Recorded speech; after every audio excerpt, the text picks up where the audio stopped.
জনাব আব্দুল সালাম ভাই যেমন যোগ্য মানুষ তেমন তার একটা আয়োজক।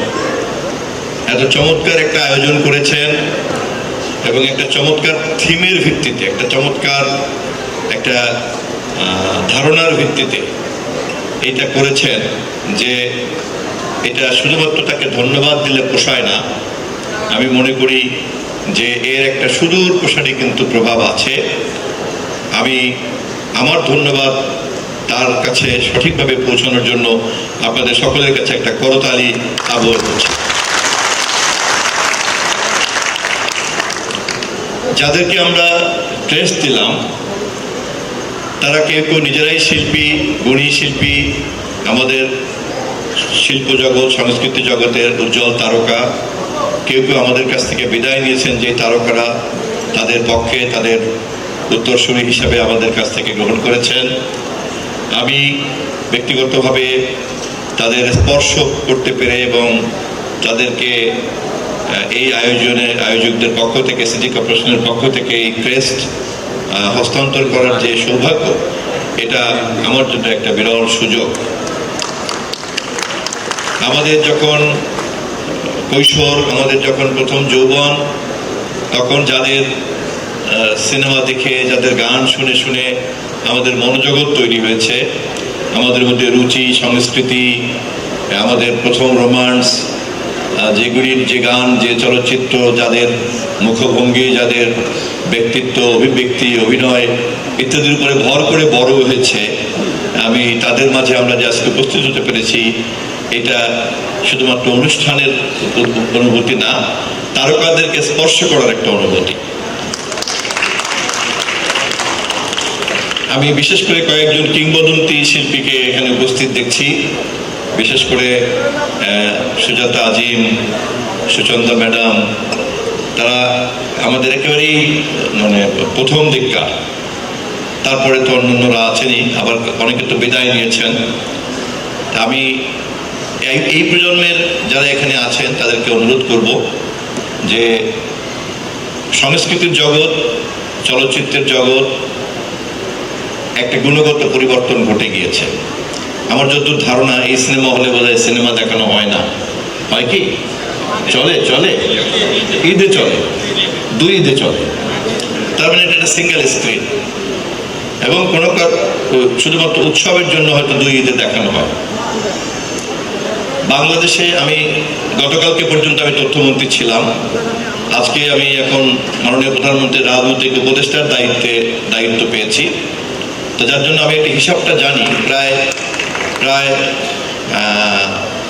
840-50টা সিনেমা হল আমাদের দেশে ছিল, কিন্তু এই মুহূর্তে সিনেমা হলগুলিতে লোক যাতায়াত করে 114টাতে। এই পরিমাণ হল কমে গিয়েছে, এবং এই যেগুলিতে যাতায়াত করে তার মধ্যে এটা একটা, তার মানে তাও ঈদ কোরবানিতে চলে। তার মানে চলচ্চিত্রের বা সিনেমা হলের যে প্রয়োজনীয়তা, অথবা মনে করেন রেডিও সেটের যে প্রয়োজনীয়তা, ট্রানজিস্টারের যে প্রয়োজনীয়তা, তারপরে ক্যামেরার যে প্রয়োজনীয়তা, তারপরে ক্যাসেট প্লেয়ারের যে প্রয়োজনীয়তা, সিডির যে প্রয়োজনীয়তা, আমাদের চোখের সামনেই কিন্তু এই সমস্ত উপকরণগুলি কিন্তু ইতিহাসে পরিণত হয়ে গেল। এখন আপনাদের হাতে যে ডিজিটাল ডিভাইসটা আছে, সে একাই যথেষ্ট। সেই সিনেমা হল, সেই ক্যামেরা, সেই সিডি, সেই গান শোনায়, সেই ছবি তোলে, সেই ভিডিও করে, সেই ইউটিউবে করে। এমনকি যদি আয়না না থাকে, তাহলে আপনার মোবাইল ফোনে আয়নার কাজও দায়িত্বটা পালন করে। এই যে গুণগত পরিবর্তন, এই গুণগত পরিবর্তন কিন্তু দর্শকদের মনোজগতে পরিবর্তন করেছে, এবং দর্শকদের মনোজগতের এই গুণগত পরিবর্তনকে যদি আমরা না বুঝতে পারি, তাহলে কিন্তু ঈদ কুরবানিতেই কেবলমাত্র এইসব সিনেমা হলে অবসর বিনোদন কাটাতে আসবে। এবং এরপরে হয়তো মালিক এখানে আছেন, নওশাদ সাহেব, তিনি হয়তো নিশ্চয়ই বাণিজ্যিক প্ল্যান করবেন এটা নিয়ে, তাই না? সিনেমা তো রাখবেন না, এটা রাখবেন, কোনো কারণ নেই রাখার। কেন রাখবেন উনি? কারণ এত বড় একটা দামি জায়গা, উনি এটাকে বাণিজ্যিক, তাহলে কি সিনেমা থাকবে না?